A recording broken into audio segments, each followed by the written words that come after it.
Welcome to the DNA Show. DNA? Dude, are we doing a science show? No, D is for Dennis. Oh, A is for Andy. And N is for and? Oh, man, nerds. Because we're nerds, dude. Yeah. Well, good. Then we can talk about comics and movies and pop culture and sports. Sports and nerds. Yeah, we're going to make that work. All right, let's roll. Heidi ho, it's the Dennis and Andy show. Back again. This is Dennis Turner and Andy Smith, episode 3. We got lots to talk about this week. That's right, and we're going to start it off with comic books. Comic time. Comical books. Yeah, we needed a little time, and we haven't jumped into as much comics as I thought we would, so we figured we would start off with a good comic book day. And it's a burning question, not just for me, but for you guys too. Because ever since episode 1, when Dennis said that he was a huge world-famous X-Men fan, and you can Google that fact, world-famous X-Men fan, and it's because he owns every issue of X-Men from number 1 in 1963 to current. Yep, all the X titles, they have been my favorite literally since I started reading comics back in the 70s. And as a refresher, your prize of the year collection is X-Men number 1 from 1963, signed by Stan Lee. And the condition? 8.5, which for those it's very fine. Yep, it is hard to get into that shape, and it's a beautiful looking book. There's only 2 things Dennis has in his life that are very fine. That comic and his wife. And she's at home nodding, yes. That's right.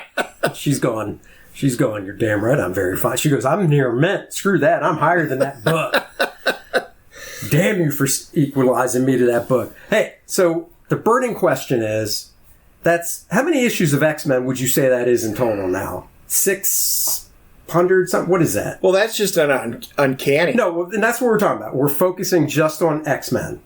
So it started off as X-Men. When was it called Uncanny? And then it's as issue 141, it became Uncanny X-Men.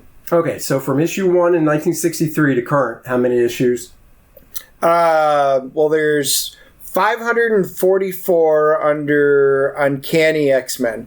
However, they've gone and renamed them, and then they've started doing legacy numbers. Yeah. So in the comic book world, it's very difficult to keep track, because do you consider them a separate series? Do you consider it part of it?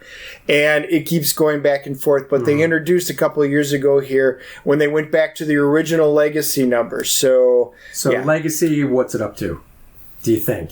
Or do you know? Don't know what they're actually considering legacy, because for a while they were actually putting the legacy number on the book, so you could say it would be Uncanny X-Men Volume 5, Number 3, Legacy number 702, or whatever the case may be. So, point is, issue 1 came out in 63.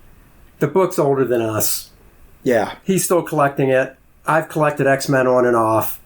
Burning question, if you could pick one story arc, what would it be? And explain what a story arc is so people know before you say what it is. Well, a story arc is, okay, you take a look at the number of issues. So a story arc is kind of like, if you think of a TV episode where you've got a number of episodes that run together that cover a particular story. In comic books, you can have an issue, which could be a self-contained story. You pick it up, you read it, it's great. A story arc is something that deals with an on-running story that continues from issue to issue to issue. Right. So it could be 3 issues or 5 issues or 12 issues, like in a miniseries where it's a one big story. Sure. Or in a particular book, it can just run through a certain number of issues to cover one long story. Okay, cool. So, back to the question. Drum roll. What is your favorite all-time, if you could only read one, story arc from X-Men? It is one that I've read many, many, many times. The Dark Phoenix Saga, hands down, my favorite of all time. I was going to guess that. It's one of mine too, probably for different reasons. It's mine because, being a comic book artist, what attracts me to comics is the art. What attracted me to X-Men during that time period was John Byrne.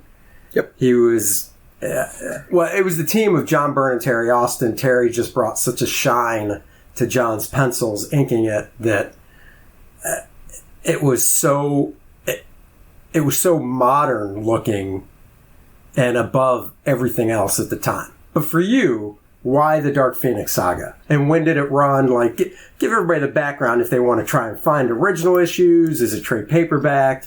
So the original issue of, so there's two parts to the Dark Phoenix saga. She didn't start out as the Dark Phoenix. Right. She was Jean Grey for, through the first 100.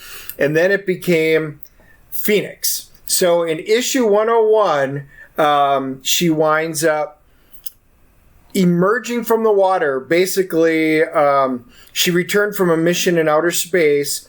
Jean Grey got exposed to the deadly radiation of a solar flare, and she basically put herself out there to try and shield and save the X-Men.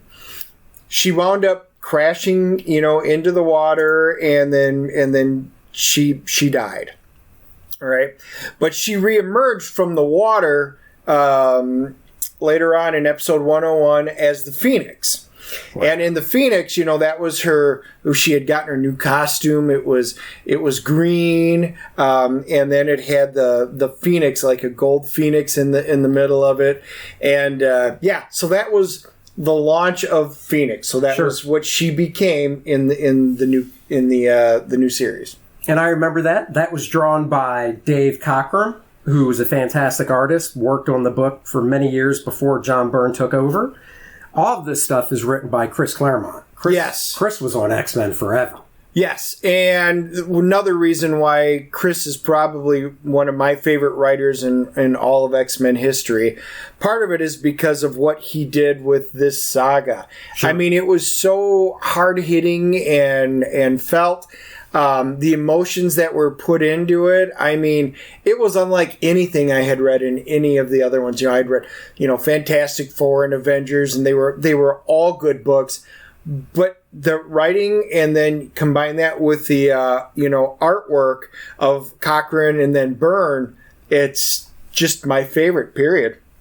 So, I'm just looking, if anybody wants to go buy issue 101 of X-Men, and if you don't want to read it and you're looking for a nice near mint copy that is slabbed, and you're going, slab, what's that mean? Well, this is where we say, go back and listen to episode 1. That's how you'll find out what slab means. We covered it. X-Men 101, 1976, a grade 9. The highest you can go is 10. So grade 9, which is awesome condition, $439.95, and you can own X-Men 101 slabbed. Is that a good deal? Yeah, I jump on that. Oh, yeah? Do you have it slabbed? I got a couple of them. You have a couple slab? Yeah. Of 101? Yeah. Why do you need more than one slab? Well, because I assume you have one to read as well that you can open. Well, yeah, but I mean, so, of course... I got Chris Claremont to sign one. Oh, okay. So, of course, I'm going to slab it. Well, yeah, of course. And then, so I have another one, that Stan Lee signed. Oh. What's the grade on each of those? Which is better, the Chris or the Stan? Chris. Oh. Chris, I think, is a 7.0, and I got a 6.0 that Stan signed. And now I just got to ask, how many copies not slabbed do you think you have? Just one. Oh, okay. Yeah. What would that grade out at? Don't know. Don't remember. I mean, it's just one where I've got so many versions of it. So I actually have like the X-Men omnibuses, the Masterwork editions. Oh, yeah. So I actually don't crack those up and read them anymore because, I've got so many versions that I can read from them. Yeah, I get it. So, so Dark Phoenix Saga, back to that. Yeah. I mean... Spoiler warning, if you don't know, it ultimately concludes with... Well, it concludes... Well, what actually happens is Jean Grey suddenly has all of these new abilities and power. and they're growing, and they can tell that they're growing. She becomes more and more powerful. Well, to quote an old saying, absolute power corrupts absolutely. So Jean starts going down a dark path because she can do so much. She doesn't mean to. Her heart's in the right spot, but something is, consuming her basically from the inside. And it's kind of like a battle of souls. Eventually, she winds up, it's all about the M'Kraan crystal, and, it deals a lot with outer space and going into it. But she eventually flies into another solar system and devours the sun and winds up killing the inhabitants of an entire solar system, and winds up changing into the Dark Phoenix. So the power has now corrupted her. So now Jean's not a good person, and the X-Men can see it, and they know they have to do something about it. So she takes out takes out a sun, which ends up taking out a planet, killing all the inhabitants of a planet. Right. And then... Damn, bitch is cold. She is. And the Shi'ar Empire, the Imperial Guard, who's a very potent race of powerful beings, or the Guard of the Shi'ar, they wind up realizing Jean Grey needs to die. They need to stop her. And of course, the X-Men deep inside know it, but she's also their friend, and they want to find a way to save her. Now, because I haven't read this in forever, she wasn't Dark Phoenix before she destroyed the planet? I thought she was. That winds up being the turning point so if you're talking just costumes, so her costume changes. Right. So, you've got the story of her going through, and then you've got her costume change, which signifies the change to the dark side. So, the Star Wars fans out would understand that. She went from the light side to the dark side. And that's when you saw the change in her costume. Instead of being green, it becomes red, and that signifies that she has gone to the dark side. And also, I don't know what that is. I keep messing with stuff. It'll go away. Let's see. It's gone. When somebody puts something red on in Star Trek world, that means they're dead. Unless you're Scotty. Unless you're Scotty. Yep. If you're anybody but Scotty and you put on something red, you're toast. So Dark Phoenix maybe should have went with a different color. Green's happy. I get it. Yep. Red's angry. I get it. But just saying. But that definitely was a great storyline. And if you're curious and you'd like to buy issue 137, which is the issue she dies in, it looks like on eBay you can get a non-slab one anywhere from $15 up to, whatever you want to spend, really. But you can get one for like $15 if you want the original issue that killed Phoenix. Yeah, so the entire story arc, as we were talking about earlier, to bring it full circle, starts at 101, where she becomes Phoenix and goes all the way through. She deals with the Hellfire Club and all these different things going through it. Arcade winds up in there. You get Alpha Flight winds up making appearances. Love Alpha Flight. There's so many good stories in there, all the way through her death in episode 137, and then Cyclops packs up in 138 right afterwards, which is the aftermath, and leaves the X-Men because he just lost the love of his life. And for inquiring minds, John Byrne actually did draw pages after 137 of what would have happened if she didn't die. That I'm sure you can do a Google search for John Byrne X-Men Phoenix Lives and find the artwork. There's only a few. There's not many. But he did draw pages of if she didn't die. And we won't spoil it and tell you how she died. So if you want to know that, you'll have to pick up the comic or the trade paperback. Yeah, trade's cheaper to read. Great storyline. If you have any interest in the X-Men, and just because you saw the two versions of the Dark Phoenix movie, spoiler alert, I was very sad because both movies were not good. They did not do it justice at all. Which one was worse? The current one that came out last year? Yes, or probably. The one before that? No, not X. So X3 was the first attempt at it, and it was just not a good movie. Action for the sake of action. What was weird was they had the same writer come back and then basically redo it for the Dark Phoenix release, and none of it made sense. It was basically the same bad telling of it. The problem with that story is obviously it goes through 37 issues of the comic. They needed to do it as a trilogy movie, kind of like, Avengers. You're going to start out here at the beginning. She winds up getting her ability. She becomes Phoenix. It develops through the second movie, and it doesn't have to be focused around it, but you can, progress her abilities increase in each movie. Right. Till the third one where she turns evil and she has to be stopped. That should have been a standalone a movie.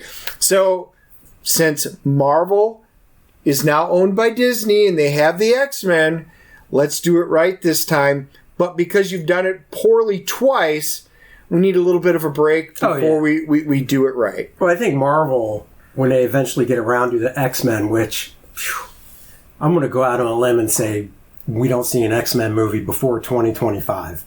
I would say that's pretty close. They got to bring in Fantastic Four first. They'll start from scratch. Yeah. Yeah. So if they even work up to a Dark Phoenix movie, you're looking at 2030 probably at the earliest.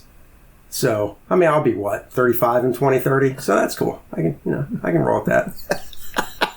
What? And just so you know, you can't see him. He said it with a straight face. Of course. If you believe it, it's true, Dennis. Yep. So I want to touch on something that I want to delve into reading wise, comic book wise. With everything being shut down, you need to get a good chunk of something. And if you're into the superhero stuff, you want to go back in time, read a great storyline. That's why we definitely brought up Dark Phoenix, because it is 30 some issues to read, nice chunk. If you spread it out, you can binge read it. But if you spread it out, that'll take a while. So I like things that aren't just superheroes. I love superhero comics, first and foremost. But there's so many different genres. There's, mystery, sci-fi, horror. And one of my favorite creators is a creator named Terry Moore. And Terry Moore is famous for Strangers in Paradise. Well, a book he did back in 2016, which is collected as an omnibus. And an omnibus is just a big fat collection of like 30 to 40 issues. He did a book called Rachel Rising. Rachel Rising? Rachel Rising. It's 42 issues, I believe. Just one big hunk of a story. You can get it as, like I said, an omnibus. And Rachel Rising is about a woman named Rachel who rises from the grave to track down her own murderer. And it's a chilling tale of suspense. She has help of a 10-year-old serial killer that carries the remains of Satan's sword. And also a sister who is literally the first woman to ever exist. Rachel uncovers the wicked secrets of a small-town Manson and its terrible role in Earth's final days. Can Rachel learn from her past in time to save the future? There's only one way to find out, and I'm going to start delving into Rachel Rising. Once again, Terry Moore is an independent comic creator. He publishes everything through his own publishing company. Strangers in Paradise was his first thing that he became known for. Very popular. Oh, yeah, really popular. He did a book after that called Echo, which I read and I highly suggest. So now I want to delve into Rachel Rising, and once I get through it, I will come back and tell you what I thought. Ooh, an Andy review. An Andy review, an Andy tease. And when I say Andy tease to my wife, it means something totally different. Sexy time. You know what I like about podcasts, Dennis? What's that, Andy? I don't have to wear pants. But you do, thankfully. That's an Andy tease. Or gag reflex. Oh, that's so sad. Oh, yeah. So, one of the things that came up this week, which shocked, we talked a little bit about Disney Plus last episode. So, for those of you who didn't listen, go back and listen to episode 2. But Disney Plus, for all the cool things that they're doing, every once in a while is already doing something that you're like, what? And you have to do a double take.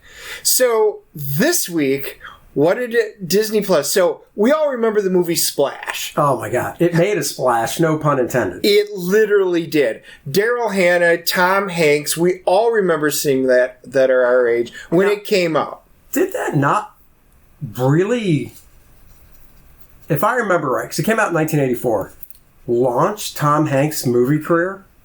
Because before that, it was Bosom Buddies, his TV show. Right. Yes, that was one of his first. Big, I would say Big, and Splash. Those were his early ones that really made a difference. Yeah.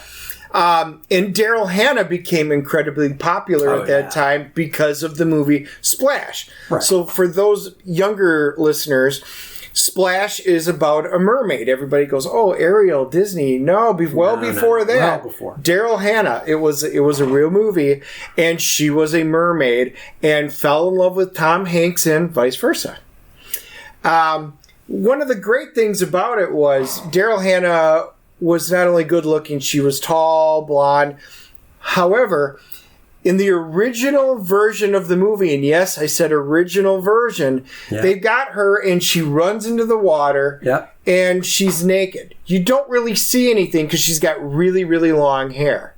However, what did they do, Andy, on the new version in Disney? On the new version for Disney Plus, they CGI'd, which means computer generated effect, CGI'd longer hair to totally cover her butt, which, like Dennis said, I mean, when she's running into the ocean, it's kind of a long shot anyhow, so it's not like the camera's right on her by any means. And she's running, so she's moving, and her hair already is down to like her lower back, so she has long hair anyhow. So I mean, what you're seeing is, you're seeing her full naked butt, but that's it. I mean, in the whole movie, when they show her from the front and she doesn't have clothes on, her long blonde hair covers her chest. So, I mean, it was a PG movie in the first place. This was before PG-13. Right. So they cover her butt with this ugly mullet. And that's the only thing, like, I saw it. You can see, Google it. You can see the clip online of the before and after. And it's like they took Joe Exotic's mullet from the Tiger King and slapped it onto her butt. It is awful looking. Yep.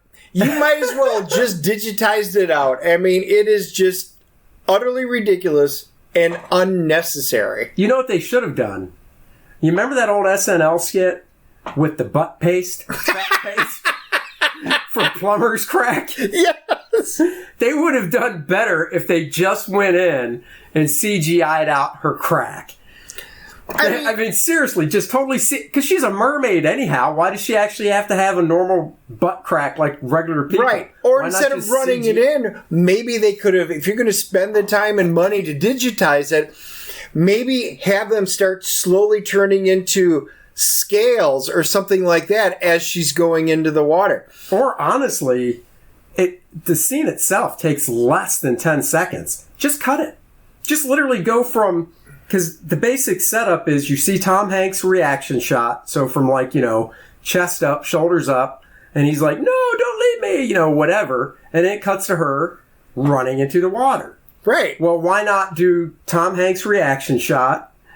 And then it cuts to her running, because it starts closer up on her. So you don't see her butt. Running. And then back to Tom Hanks. And then back to her where she's already in the water and her butt's covered. So it's just her torso. Right. And just cut it. And nobody would know. We already know what she looks like. Yeah. From Blade Runner from 2 years previous. Oh, yeah. And the last time I checked, I could probably type in Google Daryl Hannah naked and find a lot more.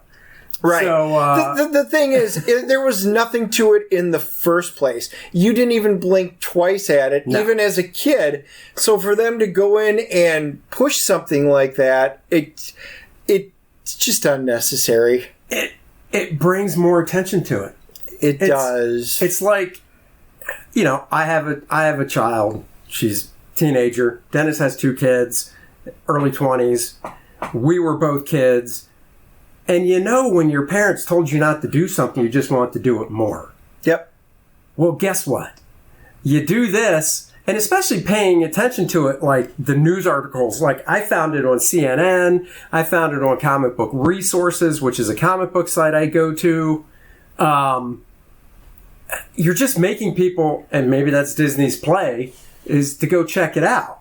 But they don't need to go check it out because these websites also show the before and after clip. So it's not like it's going to drive people to Disney Plus to go, let me watch Splash now. Right. I mean, we live in a society where we have a short attention span anyway. So is anybody going to sit down and go find the original movie to watch it and then go find the updated movie and watch it? No. They're going to go on there, Google it, watch the 45-second YouTube clip of both, and that's going to be the entire viewing experience. Now, if they really want to drive people to Disney Plus, when you're looking at Daryl Hannah in the movie from the front, they need to take out that hair covering her boobs. If they take out her hair covering her boobs and just show the glorious Daryl Hannah jugs, you got me tuning in. I don't care if you're showing me the clip or not. I will go watch that full damn movie if you do Something that in every tells me scene. that won't make it on Disney Plus. It won't, but that's an upgrade. like,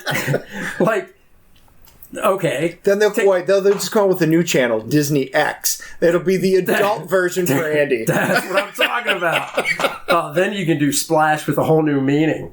Just recast the whole thing and just, there's a bathtub scene. You can go totally nuts. But I mean, seriously, like, let's take Superman, the original Superman movie, right? Christopher Reeve, right? Original Superman, 1978. Yep.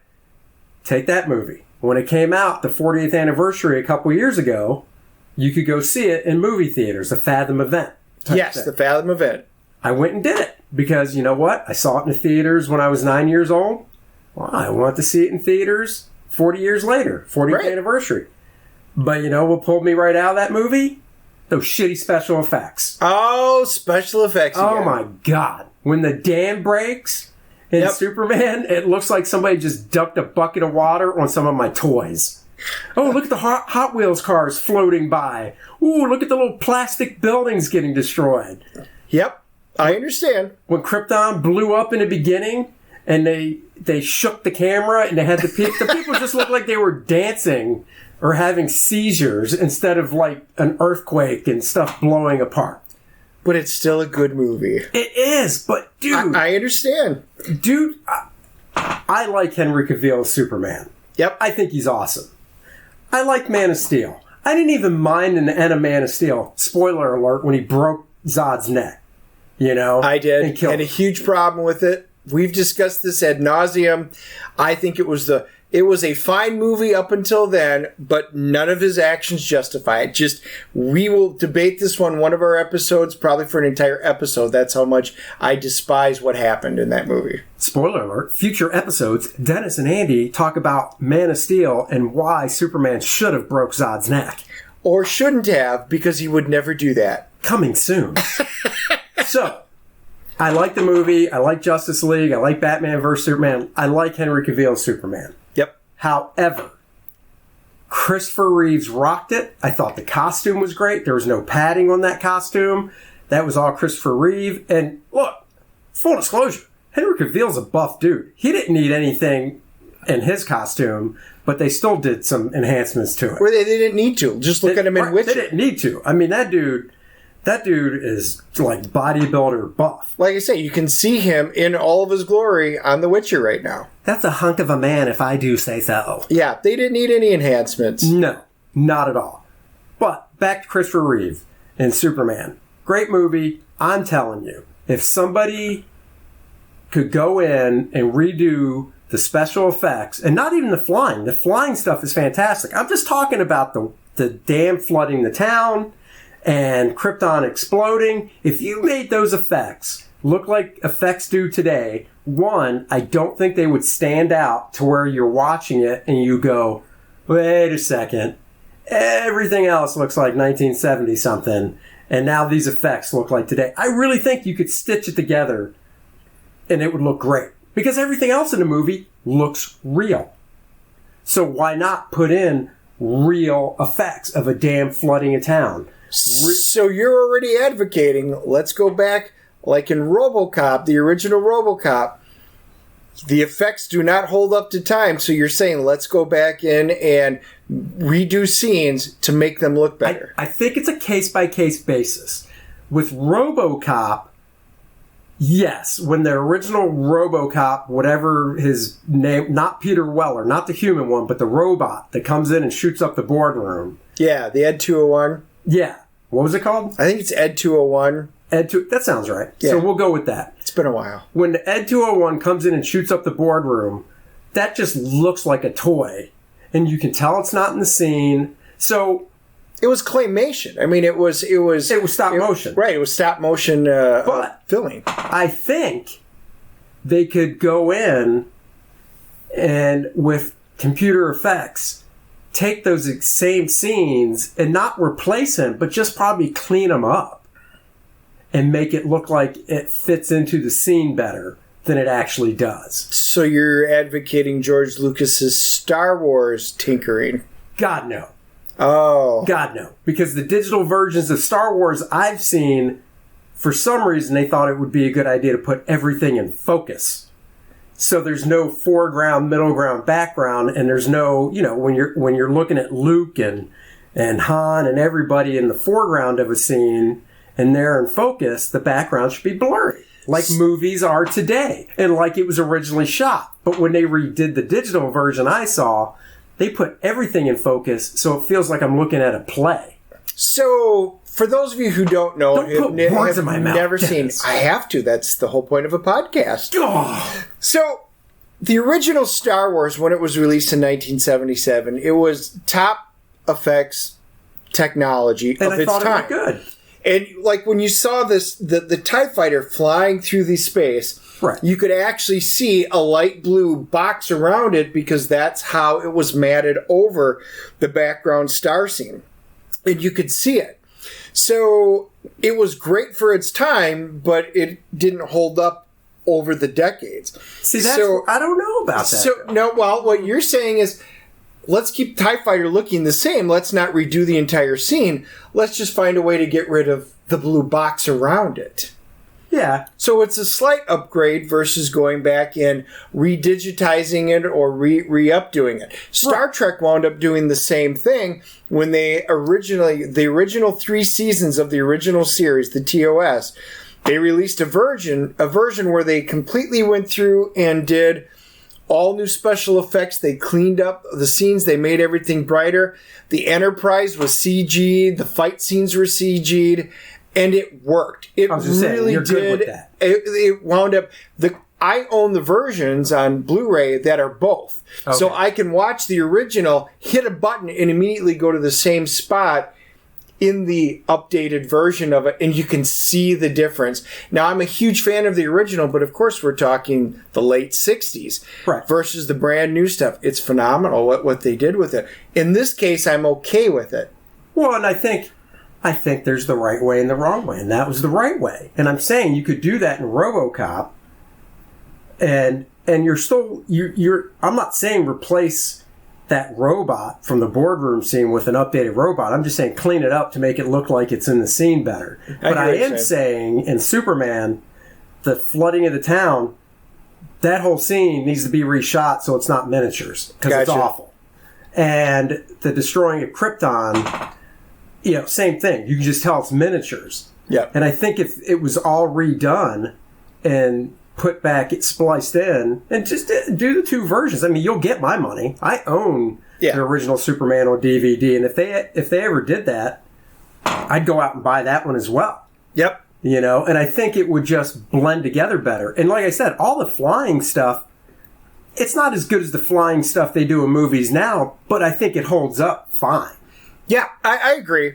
I agree. Just like you like the Fathom events, some friends of ours and I went to go see Star Trek The Motion Picture, which isn't one of my favorite movies of all time. 1979. It won an award for special effects and stuff like that, which is understandable.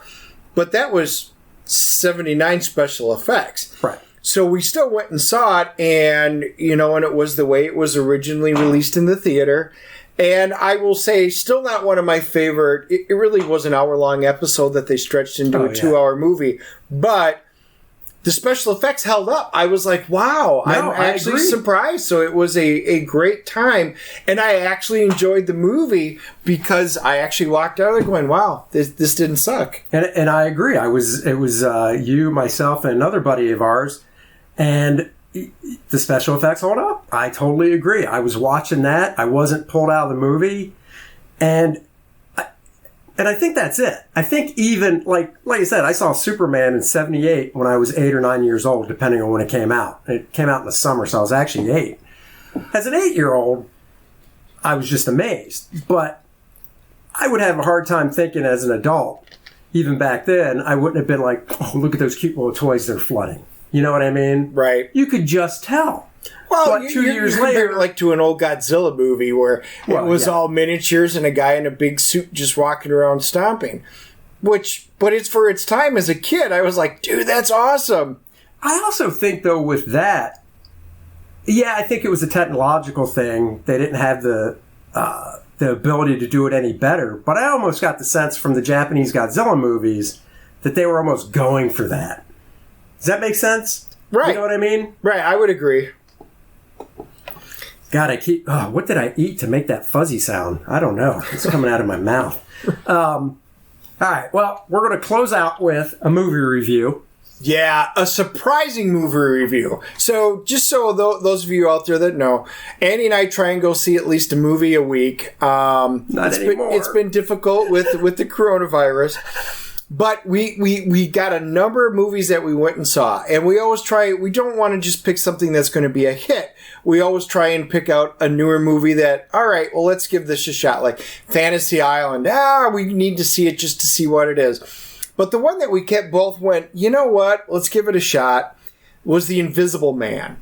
So it's the relaunch of basically like the Dark Universe, and Tom Cruise had done the movie The Mummy, which was supposed to be the launch and the intro into this new cinematic universe. Oh, God, they ruined it. It was so awful. I was like, put a nail in it. I'm already done. I don't want anything. So The Invisible Man comes out, and that's going to be, the next one. I was like, relaunch. Yeah, but they went and got some help in it. Well, Elizabeth Moss winds up being the main character, and I'm like, well, I like her as an actress. Yep. It wound up having Aldous Hodge in it, which, he is a great actor, and my family, and I know Andy remembers him from Leverage, which was a great show. But let's give this movie a shot. Let's see what they do with it. Can they redeem it? It wound up being so much better than I think either of us expected. Oh my God, Dennis. It was, we both walked out there going, this was so good. And, part of it was, the acting I thought was just top notch. I know Elizabeth Moss from Handmaid's Tale, and that's really all I actually knew her from. And I don't watch Handmaid's Tale, so, her acting chops, this was the introduction for me. Her and Invisible Man, and she's the lead character. She, the basic plot is she wants to escape from her abusive boyfriend, and she does. And we don't want to give too much away. He becomes an Invisible Man. Basically, it's more of a psychological thriller than a horror movie. Right. So the original Invisible Man, because this is what we always equate it to. Yeah. It's a guy who can turn invisible, and if you remember the original one, he's got the bandage, and he wraps himself, and and you're like, well, what can they do with it? Yeah. Oh yeah, no, this is totally like a thriller, a horror movie, and you're sitting there going, well, Blumhouse, I think, put it out, and anytime they do it, you already know there's probably going to be some kind of a horror-like twist to it, and he winds up stalking her. So he's not just invisible and he's just not there and he doesn't go in and just steal stuff. But they introduce it well and they build up the story where he's obsessed with her and he can't let her go. Right. But now that the world thinks he's dead, he's got to go in and he's got to stalk her.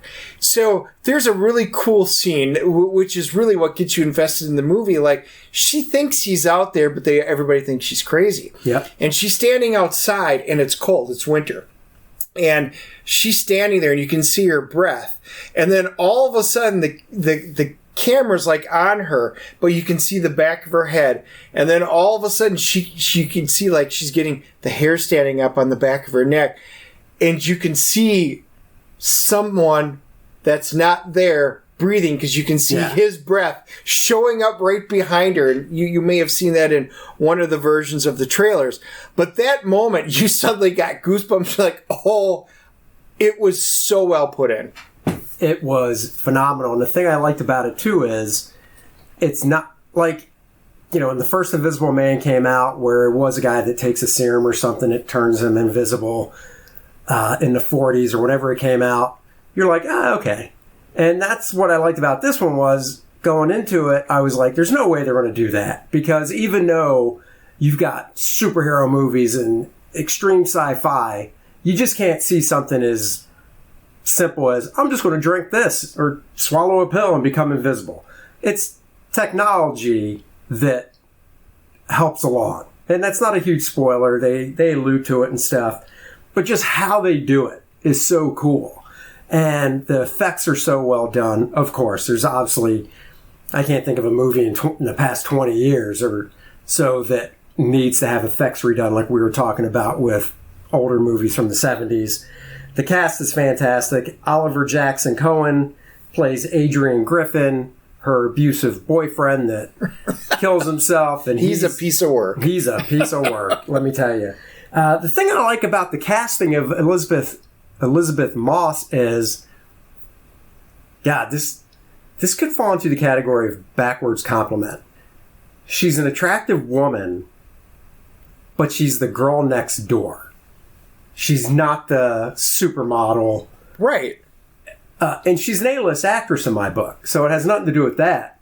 She's just not that typical, oh, we're going to cast a scream queen type, you know, actress that she doesn't act that well, but oh my God, you'll never be able to take your eyes off her. Because to me, that would have been distracting. Right. She's girl next door, pretty. She's very attractive. They also don't, I mean, you see her on the red carpet when she's all made up and, you know, she's gorgeous. But in this movie, it's real world, so it's toned down. It's like, oh, not much, you know, not every woman walks out of the house fully made up. Right. I don't. Well, I had just seen her in The Kitchen. Dennis just missed the fact that I said I don't walk out of the house fully made up, by the way. I didn't miss it. I glanced over it. I'm a little hurt right now that I put on my face this morning before he came over to record this episode and he didn't even notice. So, F you, Dennis. That's a half hour I'm not going to spend anymore. It's a good thing we don't edit this show, otherwise that whole clip would be gone. Oh no! What? This is the promo for this episode, pal. So, like I was saying, The Kitchen. I had just seen her in The Kitchen, right? Which is based off of, you know, it's. I remember reading the trade, yeah. And I had kind of high hopes for that movie because, you know, Melissa McCarthy was in it, and I wound up not liking the movie. Right. I actually thought it was a really poorly done movie across the board, which we're not going to do a review here for it. However, Elizabeth Moss, to me, was kind of the standout in that movie, and it's the same kind of persona that we see in here. Again, she's not a supermodel; she was somebody from the neighborhood. But she wound up being, so she plays that type of a character very, very well. Awesome. Well, that's our movie review. We give it 2 thumbs up. Yep. Suggest while you're at home. It's available digital now, so you can check it out. It's definitely not a movie I think you have to watch on the big screen, so you're not going to go, oh, I should see it on the big screen. You don't. It's everybody has a big TV, so you're fine. Exactly. And that is it for this episode. We'll catch you guys next week. See you next week. Bye-bye. Until next week, grab your 3D glasses. Get your favorite comic books, roll them up, and put them in your back pocket the way you should treat comics. Throw your pigskin up on the mantle. This is Dennis. This is Andy. Later, friends.